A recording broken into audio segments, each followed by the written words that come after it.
Hello मेरे प्यारे बच्चों, कैसे हैं आप। आशा करता हूं कि आप अच्छे होंगे, स्वस्थ होंगे, तंदुरुस्त होंगे और मस्त होंगे। जी हाँ, आज बात करेंगे हम आपके जो अध्याय है काव्य खंड का, पद का पहला अध्याय जो है 12th का करवक, उसके बारे में जो लिखा गया है मलिक मोहम्मद जायसी के द्वारा। किनके द्वारा? मलिक मोहम्मद जायसी के द्वारा। सबसे पहले हम देखेंगे लेखक का परिचय, उसके बाद जो है जो ये काव्य लिखा गया है इसका भावार्थ पर चर्चा करेंगे। तो कहा जाता है जो करवक लिखा गया है मलिक मोहम्मद जायसी का, उनका जन्म 1492 ईस्वी में हुआ था। अगर आपसे पूछा जाए कि मलिक मोहम्मद जायसी जो हैं उनका जन्म कहाँ हुआ था, कब हुआ था, तो याद रखिएगा 1492 में। मलिक मोहम्मद जायसी का जन्म 1492 ईस्वी में जायस कब्र अमेठी उत्तर प्रदेश में हुआ था। कहाँ हुआ था? जायस कब्र अमेठी उत्तर प्रदेश। उत्तर प्रदेश का जब नाम सुनते हैं तो याद आ जाते हैं कौन? बाबा योगी आदित्यनाथ। हाँ, उन्हीं के नगरी में क्या हुआ था? ये मलिक मोहम्मद जायसी का जन्म हुआ था। इनके पिता का नाम मलिक शेख ममरेज, मलिक शेख ममरेज या मलिक राजे अशरफ था। आपसे अगर पूछा जाए कि मलिक मोहम्मद जायसी के पिता का क्या नाम था, तो याद रखिएगा मलिक मोहम्मद जायसी के पिता का नाम था मलिक शेख ममरेज या मलिक राजे अशरफ। पूछा जाए कि मलिक मोहम्मद जायसी का जो जन्म है वो कहाँ हुआ था, तो जायस कब्र अमेठी उत्तर प्रदेश में हुआ था। कब? 1492 ईस्वी। इनके गुरु का नाम था सूफी संत शेख मोहिदी, सूफी संत शेख मोहिदी और सैयद अशरफ जहांगीर। आपके एग्जाम में जो है जो भी वस्तुनिष्ठ अगर किताब से आएंगे तो लगभग 70-80% जो है वो लेखक के परिचय से होगा। किससे होगा? लेखक के परिचय से होगा। तो सबसे पहले अच्छे ढंग से क्या किया जाएगा? लेखक का परिचय करवाया जाएगा, फिर भावार्थ करवाया जाएगा, फिर वस्तुनिष्ठ और सब्जेक्टिव जो भी क्वेश्चन होंगे वो करवाए जाएंगे। तो आप क्या कीजिएगा, आपको अगर अच्छा लगता है क्लास तो लाइक कीजिएगा और भी जो भी मित्र हैं उन्हें आप शेयर कीजिएगा, ये आपसे निवेदन है। अगर आपसे पूछा जाए कि इनके गुरु का नाम, तो सूफी संत शेख मोहिदी और सैयद अशरफ जहांगीर था, ये इनके गुरु हुए। इन्होंने अपनी प्रारंभिक जीवन जो है एक किसान के तौर पर बिताया। आपसे पूछा जाएगा कि मलिक मोहम्मद जायसी जो हैं इन्होंने अपना प्रारंभिक जीवन कैसे बिताया, तो याद रखिएगा किसान के तौर पर बिताया। इनके बचपन में ही माता पिता गुजर गए, जिसके कारण ये अनाथ होकर फकीरों के साथ घूमना शुरू किए। आप देखते होंगे कि आपके गांव समाज में साधु आते हैं, फकीर आते हैं और वो ज्ञान की बातें करेंगे, धर्म की बातें करेंगे। तो उसी प्रकार ये जब क्या करते थे, बचपन से ही साधुओं के साथ घूमते थे, फकीरों के साथ घूमते थे। तो इन्होंने ये जो ज्ञान की बातें, इन्होंने जो शिक्षा ग्रहण किया, किनके साथ ग्रहण किया, तो इन्हीं फकीरों और साधुओं के साथ भटकते भटकते शिक्षा ग्रहण किया। मतलब हर चीज जो है वो किताबी ज्ञान ही नहीं होता है। याद रखना है आपको, आपके जीवन में जो है जितना अहम योगदान है किताबी ज्ञान का, उससे कई ज्यादा गुना है किसका? व्यवहारिक ज्ञान का। अगर आप एक अच्छे समाज में रहते हैं, चाहते हैं कि एक अच्छे समाज का निर्माण कर सके, तो आप में क्या है? व्यवहारिक ज्ञान का होना बहुत आवश्यक है। कहा जाता है कि अपने जो लेखक हैं मलिक मोहम्मद जायसी, चेचक के कारण ये रूपहीन हो गए थे।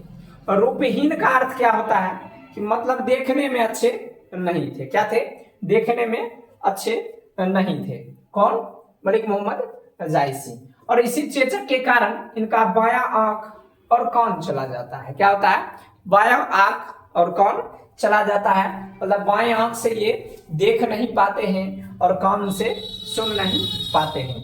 बहुत ऐसे बच्चे होंगे जिन्हें क्या, ऐसे आप देखते होंगे कि अपने रूपों पर क्या करते हैं? इतराते हैं। तो याद रखिएगा अपने जीवन में जो है रूप कोई मायने नहीं रखता है। रूप कैसा भी हो आपका कोई मायने नहीं रखता है। आप में गुण होना चाहिए। अगर आप गुणी हैं तभी आप क्या है? सुंदर है।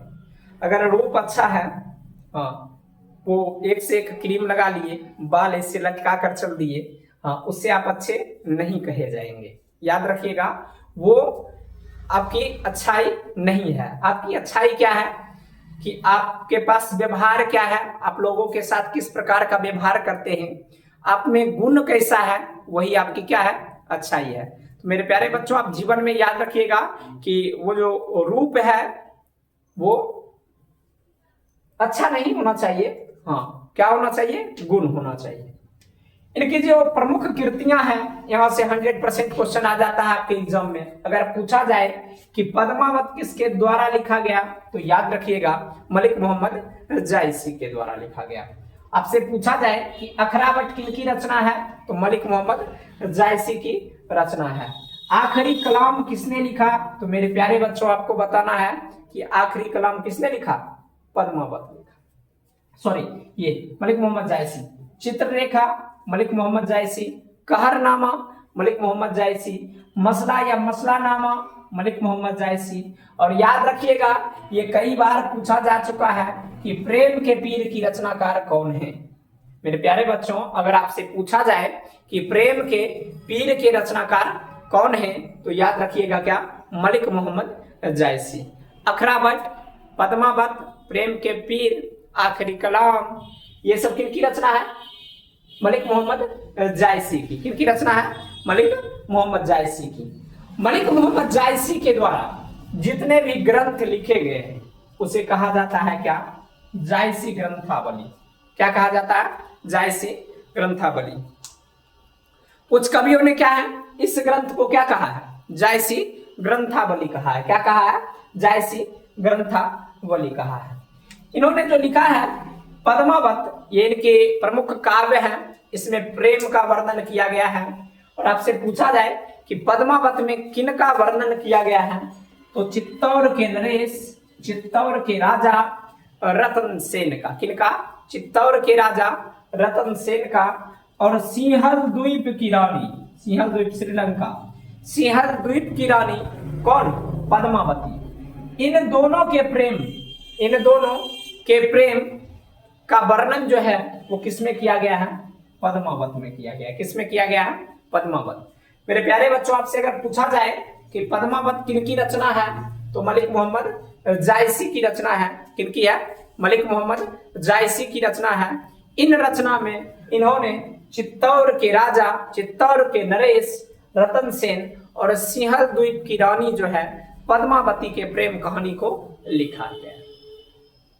अगर आपसे यह पूछा जाए कि कर्वक जो है वो कहां से लिया गया है, तो याद रखिएगा पद्मावत के प्रारंभिक और अंतिम छंद से। किससे लिया गया है, पद्मावत के प्रारंभिक और अंतिम छंद से ये जो कर्वक है वो लिया गया है। जिन्होंने लिखा है कौन, ये सॉरी, किसने लिखा इसे, मलिक मोहम्मद जायसी ने लिखा। किसने लिखा, मलिक मोहम्मद जायसी। अगर आपसे पूछा जाए कि उनकी मृत्यु कब हुई, तो मृत्यु याद रखिएगा 1548 ईस्वी। कब, 1548 में क्या होता है, मलिक मोहम्मद जायसी का मृत्यु हो जाता है। तो ये रहा लेखक का क्या परिचय। पूछा जाएगा लेखक का जन्म, तो जायस कब्र अमेठी उत्तर प्रदेश, कब, 1492।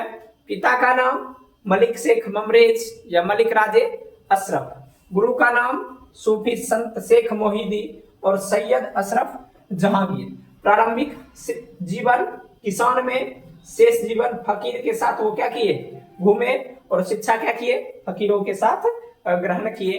इनकी प्रमुख कृति, सॉरी, आपसे पूछा जाएगा कि किस आंख से ये काने हो गए थे, तो बाएं आंख से।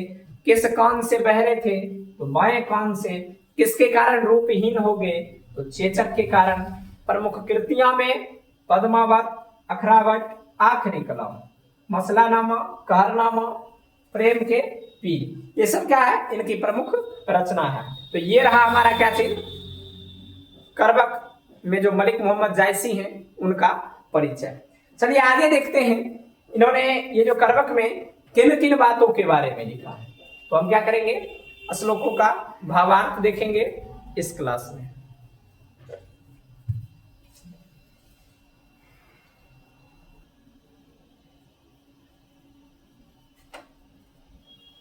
चलिए देखते हैं अब जो है करवक का पहला भाग जो मलिक मोहम्मद जायसी के द्वारा क्या किया गया है, लिखा गया है। कहा गया एक नैन कवि मोहम्मद गुनी सोई विमोहा जेई कवि। इनका कहना है कि मैं क्या हूं, एक आंख का हूं लेकिन गुणवान हूं। क्या हूं, लेकिन गुणवान हूं। कवि कहते हैं, कवि कौन, मलिक मोहम्मद जायसी कहते हैं कि ये क्या है, एक आंख के हैं लेकिन क्या है, गुणवान है। जिसने भी मेरी वाणी सुनी, जिसने भी मेरे काव्य को सुने, वो मेरे काव्य से मोहित हो गए। मतलब इनके काव्य को सुनने के बाद, इनके द्वारा जो भी रचित काव्य होते हैं उनको सुनने के बाद लोग क्या होते हैं, मोहित हो जाते हैं। क्या होते हैं, मोहित हो जाते हैं। इन्होंने कहा है कि हमने अपनी रूपहीनता या रूपों पर ज्यादा ध्यान नहीं दिया है। मतलब क्या, अगर हम कुरूप दिखते हैं तो हमें शर्म नहीं आता है कि हम कुरूप हैं। हमने अपने किस पर, गुणों पर अधिक ध्यान दिया है। अभी आपके समाज में, हमारे समाज में, या हम लोग ही हैं, क्या करते हैं, रूपों पर ज्यादा ध्यान देते हैं। मतलब सजते सवरते ज्यादा है, जो क्या है, गलत है। वैसे व्यक्ति जो सज सवर कर रहते हैं, जरूरी नहीं है कि क्या है, वे रूपवान है। उसे रूपवान नहीं कह सकते। जिनमें गुण है वही क्या है, रूपवान है। आगे दिया गया है, चांद जैस जग विधि अवतारा, दिन कलंक किन्ह उजियारा। कवि का कहना है कि चांद जो इस संसार में ईश्वर के द्वारा उतारा गया है, ईश्वर का अवतार है, उतारा गया है। चांद को किनके द्वारा उतारा गया है, ईश्वर के द्वारा उतारा गया है। लेकिन वो भी क्या है, कलंकित है। हम सुंदर वस्तुओं की तुलना किससे करते हैं, चांद से करते हैं। मतलब कहा जाए कि ये बेचारी, आपका मुंह जो है कैसा दिखता है, चांद के जैसा दिखता है। तो सुंदर चेहरा है और इसका जो है हम क्या करते हैं, तुलना किससे करते हैं, तो याद रखिएगा चांद से करते हैं। लेकिन चांद में भी क्या है, कलंक है। क्या है, कलंक है। चांद में भी क्या है, धब्बा है। आगे दिया गया है, जग सूझा एक ही नैन, जग सूझा एक ही नैन, उमा सुख अस निकतन्न महा। इनका कहना है कि कवि के पास क्या है, एक आंख है। हमारे जो लेखक हैं मलिक मोहम्मद जायसी, इनके पास क्या है, एक ही नैन, मतलब क्या है, एक आंख है जो आकाश के उस नक्षत्र के तरह है। किसके तरह, वे आकाश के उस नक्षत्र के तरह है जो क्या करता है, अधिक चमकीला है, अधिक गुणी है। यहाँ शुक्र नक्षत्र का वर्णन किया गया है। किसका, शुक्र नक्षत्र का वर्णन किया गया है। और इनसे ये क्या करते हैं, तुलना करते हैं। कभी कहते हैं कि मेरा क्या है, आंख एक है लेकिन हम आकाश के उस नक्षत्र के तरह हैं जो क्या करता है, सभी को प्रकाशित करता है और गुणवान है।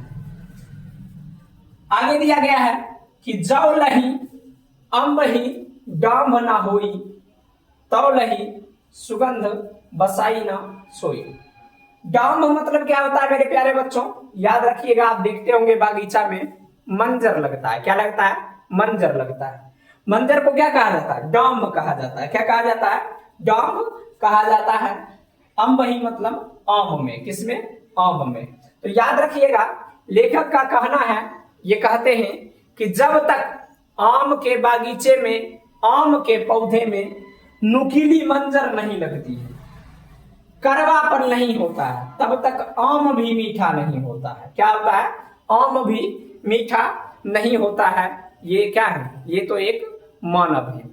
जितने भी मानव हैं, जितने भी पुरुष हैं, जितने भी योगी पुरुष हैं, तो याद रखिएगा जितना गुण उसमें है कुछ ना कुछ अवगुण भी होगा। तो वही कहते हैं कि जब तक बागीचे में क्या होता है, नुकीला मंजर नहीं लगता है, जब तक उस बागीचे में कड़वापन नहीं आता है, तब तक जो है उस बगीचे का जो आम है वो क्या होता है, मीठा नहीं होता है, सुगंधित नहीं होता है। तब तक उस बगीचे में सुगंध नहीं आता है। किन्न समुद्र पानी सौ खारा, तव अति भयु असूझ अपारा।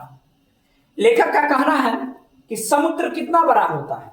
समुद्र जो है अथाह है, इसको मापा नहीं जाता है, इसके पानी को मापा नहीं जा सकता है, उतना पानी है। असूझ है, अपार है, लेकिन इसमें अवगुण क्या है, इसे ईश्वर के द्वारा खारा बना दिया गया है। क्या बना दिया गया? खारा, मतलब नमकीन बना दिया गया है।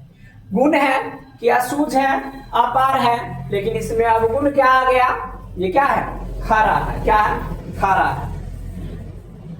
और याद रखिएगा, समुद्र के पानी में जल्दी बाघ नहीं आता है, इसके पानी से क्या होता है? बाघ नहीं आता है। और इसमें तब भी जलीय जीव क्या करते हैं? रहते हैं।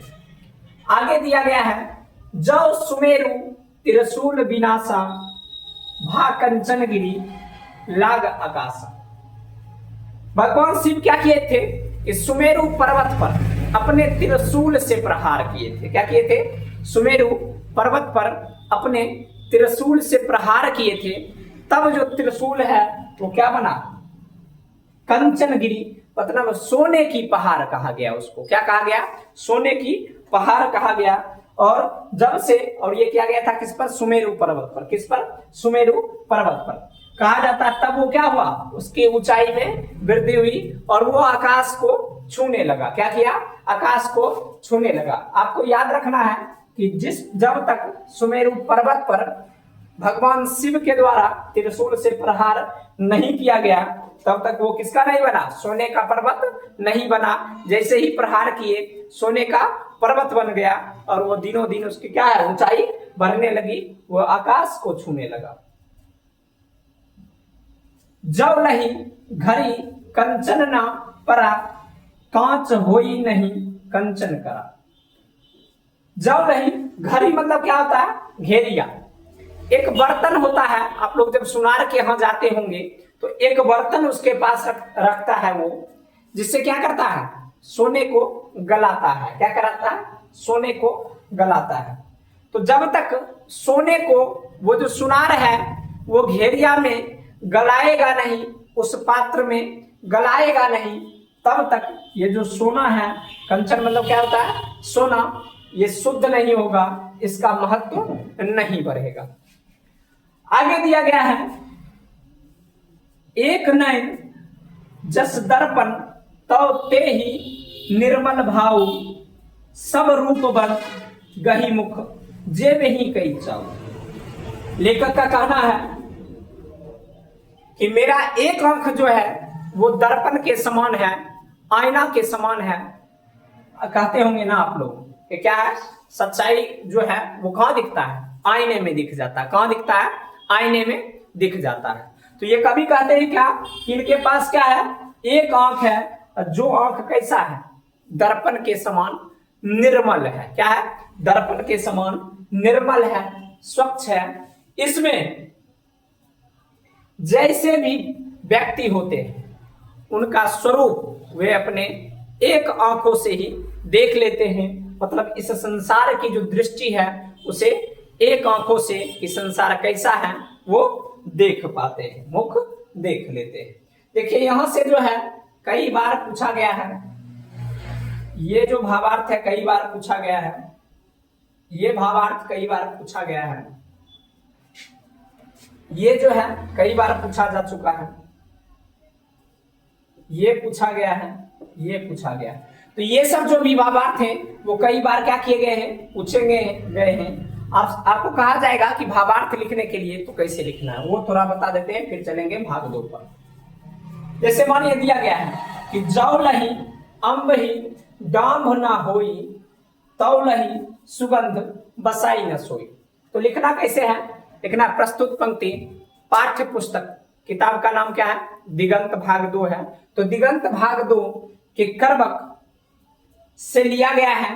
इसके लेखक मलिक मोहम्मद जायसी जी का कहना है कि जब तक आम के बगीचे में नुकीला मंजर नहीं आता है, कुछ करवाहट नहीं आता है, कुछ करवापन नहीं आता है, तब तक वह बगीचा क्या नहीं होता है? सुगंधित नहीं होता है। और उस बगीचे के जो फल होते हैं वो मीठे नहीं होते हैं। तो इस प्रकार क्या करना है, भावार्थ लिखना है। तो जितने भी भावार्थ हैं आप अच्छे ढंग से क्या करिए, बैठकर लिख लीजिए। चलिए चलते हैं आगे, दूसरा भाग जो है उसको देखते हैं। चलिए देखते हैं भाग दो। भाग दो में दिया गया है कि मोहम्मद यही कभी जोड़ी सुनावा, सुना जो प्रेम पीर के गावा। कहा जाता है कि ये जो लिखा गया है मलिक मोहम्मद जायसी के द्वारा, इस काव्य में ये अपनी पीरा को सुनाते हैं। इसको सुनाते हैं, पीरा को सुनाते हैं कि इस काव्य की रचना में इन्हें किन किन परेशानियों को झेलना पड़ा, कौन कौन से कठिनाई को झेले, उसके बारे में बताते हैं। कहते हैं जोड़ी लाई रकत कह ले गाढ़ी प्रीति नैन जस भेई। इन्होंने अपने इस काव्य को लिखने के लिए क्या किया, रकत के ले मतलब क्या है, खून, अपने आंसुओं, अपने पसीनों से सींच कर क्या किया, इस काव्य को लिखा। क्या किया, इस काव्य को लिखा।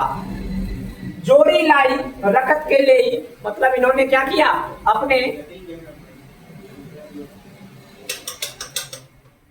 इन्होंने अपने खून से, पसीनों से और नैन जल भेई मतलब क्या, आंसुओं से सींच कर इस काव्य को क्या किया है, लिखा है। अमन जानी कमित असकिनहा मूक रहे जगत मुँह चिन्हा। इनका कहना है कि मन में यह जानकर कविता की रचना की गई है कि यह कविता जो है इनके संसार की अंतिम निशानी होगी।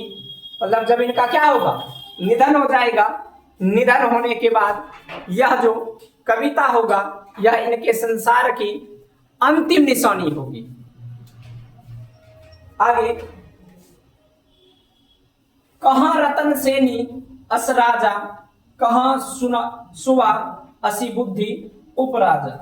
ये कहते हैं कि अब जो है कहां रतन सेन जो ऐसा राजा था, क्या वह बुद्धि लेकर जन्म लिया था, क्या वह बुद्धिवान था, और वह कहां है, कहां अलाउद्दीन सुल्तानु, कहां राघव जय किन्ह बखानु।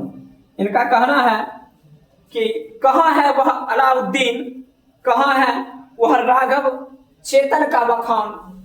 उनके मरने के बाद ही हम क्या करते हैं, उनके बारे में फिर याद करते हैं, जो क्या करते हैं, अच्छे काम करते हैं, जिनका योगदान हमारे समाज के लिए होता है, लोगों के लिए होता है। मरने के बाद उन्हें क्या किया जाता है, याद किया जाता है। कहां रूपवती पद्मावती रानी, कई ना रहा जग रही कहानी। कहा जाता है कि अब रूपवती जो है, पद्मावती, जिनका प्रेम कहानी जो लिखा गया है प्रेम के पीर में, ये पद्मावती और रतन सेन दोनों की प्रेम की कहानी को उसमें लिखा गया। तो ये कहते हैं कि अब ना ही वो पद्मावती रही है जो रूप की क्या थी, रानी थी। क्या थी, जो रूप की रानी थी, अब वो नहीं रही है। लेकिन फिर भी जग में उनकी कहानी को क्या किया जाता है, पढ़ा जाता है, जग में जाना जाता है। धनी सो पुरुष जस कीर्ति जासु, फूल मरई पे मरई नवासु। इनका कहना है कि वैसे व्यक्ति, वैसे यशवान व्यक्ति, गुणवान व्यक्ति एक फूल के समान होते हैं। जैसे फूल को जब हम क्या करते हैं, पेड़ों से तोड़ लेते हैं तो उसकी मृत्यु हो जाती है, वह सूख जाता है, लेकिन सूखने के बाद भी उसमें क्या होता है, सुगंध रह जाता है। उसी प्रकार एक यशवान व्यक्ति, एक गुणवान व्यक्ति का जब निधन हो जाता है, मरने के बाद भी उनका गुण उनके समाज में, उनके समाज के लोगों में रहता है। आगे दिया गया है, कई न जगत जस बेचा, कई न लिन्ह जस मोल, जो यह पढ़ कहानी हम समरे दुई बोल। इनका कहना है कि हम लोग जो है समाज में इतने यश कमाते हैं, इज्जत कमाते हैं, इसे ना ही कोई बेच सकता है अपने गुण को, ना ही कोई खरीद सकता है। अगर कोई व्यक्ति ऐसा कहता है कि हम अपने यश को बेच सकते हैं या यश को खरीदा जा सकता है, तो ऐसा नहीं होगा, याद रखिएगा। तो इनका कहना है कि इस समाज में ना ही यश को बेचा जा सकता है, ना ही यश को खरीदा जा सकता है, इसका कोई मोल नहीं होता है और लगाया नहीं जा सकता, मोल लगाया नहीं जा सकता है। लेकिन जो यह कहानी को पढ़ेगा, मतलब जो इनके काव्य को पढ़ेगा, वह इनके बारे में 2 शब्द जरूर बोलेगा। इनकी इच्छाएं हैं कि बच्चे इन्हें क्या करें, याद करें। तो ये था हमारा करबक, जो लिखा गया है किनके द्वारा, मलिक मोहम्मद जायसी के द्वारा। तो अगले क्लास जब भी करवाए जाएंगे तो उसमें क्या किया जाएगा, वस्तुनिष्ठ करवाया जाएगा, महत्वपूर्ण प्रश्न करवाए जाएंगे, और कुछ जो प्रश्न कई बार पूछे गए हैं भावार्थ के रूप में, वे सारे करवाए जाएंगे। तो आज जो है यही क्लास को समाप्त करते हैं।